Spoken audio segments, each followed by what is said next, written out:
आज की वीडियो में हम ये समझेंगे कि एडवांस टैक्स का कंसेप्ट क्या है इनकम टैक्स के अंदर। सो एडवांस टैक्स बेसिकली वो टैक्स होता है जो एक एसएससी एडवांस में पे करता है एक पर्टिकुलर फाइनेंशियल ईयर के लिए। सब्सिक्वेंट असेसमेंट ईयर में जब हम आईटीआर फाइल करते हैं उस समय पर टैक्स ना देकर जो एसएससी है वो स्पेसिफिक इंस्टॉलमेंट्स के अंदर फाइनेंशियल ईयर के दौरान ही जो टैक्स पे कर देता है उसे हम एडवांस टैक्स कहते हैं। सो एडवांस टैक्स एक एसएससी को कब पे करना होता है?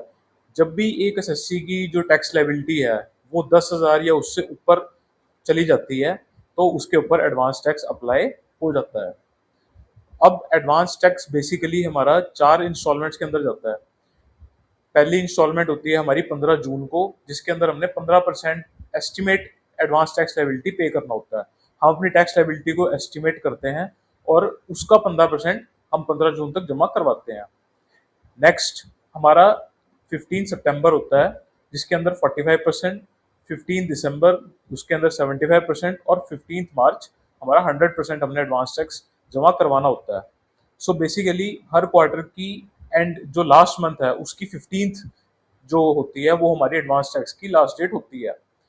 अब अगर हमारा जो एसएससी है वो प्रिजम्पटिव टैक्सेशन के अंदर ऑप्ट करता है तो वहां पर एक रिलीफ है कि 100% ऑफ जो एडवांस टैक्स है वो हम 15 मार्च जो लास्ट क्वार्टर है हमारा 15 मार्च तक हम वो जमा करवा सकते हैं।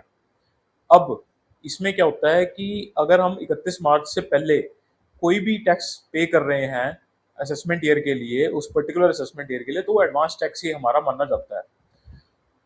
अगर हम कोई भी एसएससी एडवांस टैक्स पे नहीं कर पाता है तो उस केस में हमारा पीनल इंटरेस्ट चार्ज होता है। सो एडवांस टैक्स की पेमेंट करना इसलिए बहुत ज़्यादा ज़रूरी हो जाता है क्योंकि अगर हम वो पे नहीं करेंगे तो हमारा इंटरेस्ट यहाँ पे चार्ज होता है सेक्शन 234 बी और 234 सी के अंदर। सो इस कंसेप्ट को, जो पेनल इंटरेस्ट है हमारा एडवांस टैक्स में, उसको हम एक एग्जांपल से समझते हैं। मान लीजिए एक पर्सन है, एबीसी इंडिविजुअल है, यहाँ पर उसकी जो सैलरी है वो 15 लाख रुपए है, तो उसको स्टैंडर्ड डिडक्शन यहाँ पर मिल जाएगी 75,000 की और उसकी जो टैक्सेबल सैलरी आ जाएगी 14,25,000 की। अब उसकी इनकम फ्रॉम अदर सोर्सेज है, अदर इनकम है उसकी 75,000 रुपए। तो टोटल जो हमारी मिलाकर इसकी ग्रॉस टोटल इनकम हुई वो हुई 15 लाख रुपए। अब 15 लाख के ऊपर अगर हम टैक्स निकालते हैं तो वो हमारा बन जाता है 1,05,000 रुपए और इसके अंदर हमारा 4% यहाँ पर सेस लग जाएगा। तो हमारी जो टैक्स लायबिलिटी निकल कर आएगी वो आएगी 1,09,200 रुपए। अब जैसा कि आप देख सकते हैं यहाँ पर एसएससी ने कोई भी एडवांस टैक्स पे नहीं करा, तो यहाँ पर क्या हुआ कि 234 बी और 234 सी के अंदर इस एसएससी के ऊपर इंटरेस्ट लग गया, जो कि है 8,787 रुपए। सो अब हम इस चीज को देखते हैं कि ये जो कैलकुलेशन है इंटरेस्ट अंडर 234 बी एंड 234 सी, ये कैसे होती है। सो नीचे चलते हैं। अब यहाँ पर क्या होता है कि 4 इंस्टॉलमेंट्स यहाँ पर देखी जाती हैं। जैसे कि मैंने आपको पहले बताया था कि 15 तारीख जो होती है क्वार्टर की लास्ट की, वो हमारी 4 इंस्टॉलमेंट्स होती हैं। उसके अंदर ये चीज़ पहले कैलकुलेट करी जाती है कि एसएससी की जो टैक्स लायबिलिटी है एस्टिमेट वो कितनी बनती थी। अब हम देख सकते हैं कि हमारी 15 लाख रुपए की सैलरी थी, हर क्वार्टर में ये चीज़ मानी जाएगी। अब इसके अंदर क्या होगा कि हमारी जो टैक्स लायबिलिटी है वो 1,09,200 रुपये चारों क्वार्टर के अंदर यहाँ पर मानी जाती है।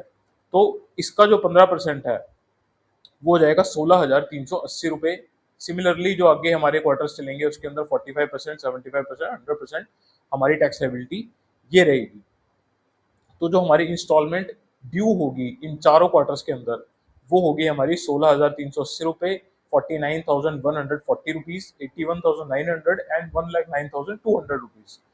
सो अब यहाँ पर क्या होगा कि यहाँ पर हमारा जो इंटरेस्ट है 234 सी के अंदर वो इस अमाउंट के ऊपर चार्ज होगा हर क्वार्टर के अंदर। एंड ये हमारा जो कैलकुलेट होता है 234 सी के अंदर जो इंटरेस्ट होता है ये इसलिए होता है कि अगर हमने डिफॉल्ट करी है इंस्टॉलमेंट के अंदर एडवांस टैक्स की, इंटरेस्ट चार्ज होता है हमारा 1% पर मंथ या part of the month for a period of 3 months in case of first, second and third instalment. जो हमारा फर्स्ट, सेकंड और थर्ड इंस्टॉलमेंट है यहाँ पर हमारा एक तरीके से 1% पर month part of the month 3 महीने के लिए लग जाएगा। और जो लास्ट हमारा फोर्थ इंस्टॉलमेंट है उसके अंदर हमारे पास 1 मंथ का इंटरेस्ट यहाँ पर चार्ज होगा। तो इस तरीके से जो ये हमारी 4 इंस्टॉलमेंट्स ड्यू आएंगी, इसके ऊपर 234C के अंदर जो इंटरेस्ट कैलकुलेट होगा वो होगा 489, 1473 रुपीज, 2457 एंड 1092 रुपीज। तो टोटल ये जो हमारा 234C का इंटरेस्ट होगा वो होगा 5511 रुपये। जैसा कि हम ऊपर यहाँ पर देख सकते हैं 5511 रुपये ये 234C के अंदर आ गया। अब 234B समझते हैं। 234B जो होता है हमारा वो लेवी होता है 1% पर मंथ और पार्ट ऑफ द मंथ। कब होता है ये? कि जब टैक्स पेयर ने एडवांस टैक्स या तो पे नहीं करा, या फिर उसने पे करा लेकिन वो 90% ऑफ द असेस टैक्स से कम है, यानी कि 90% जो उसकी टैक्स लायबिलिटी है उससे उसने कम पे करा है।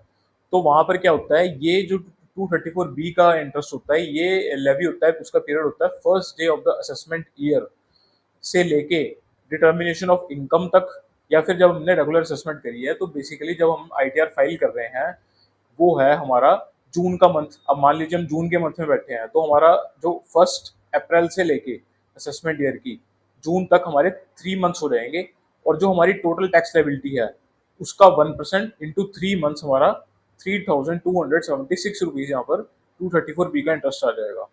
सो यही हमारा यहाँ पर आ रहा है 3276 रुपीज हमारा इंटरेस्ट यहाँ पर चार्ज हो जाएगा। तो अगर देखा जाए तो इस केस के अंदर एसएससी ने जब एडवांस टैक्स जमा नहीं करवाया तो उसकी जो एक्सेस जो वहाँ पर इंटरेस्ट की लायबिलिटी आई वो आई 8787 रुपीज। सो इस कंसेप्ट से हमें ये चीज़ समझ में आती है इस एग्जांपल से कि एडवांस टैक्स की लायबिलिटी हमारे लिए कितनी इंपॉर्टेंट है पे करनी। तो हर क्वार्टर में हमें अपनी एस्टिमेटेड टैक्स लायबिलिटी एस्टिमेट करके उसकी जो हमारी इंस्टॉलमेंट बनती है, जो हमारी इंस्टॉलमेंट हमारी 4 क्वार्टर्स की बनती है, हमें उस हिसाब से एडवांस टैक्स पे करना चाहिए। सो आई होप कि इस वीडियो से आपको ये चीज़ समझ आई होगी कि एडवांस टैक्स का कंसेप्ट इनकम टैक्स में क्या होता है। Thank you for watching everyone. I will see you in the next video.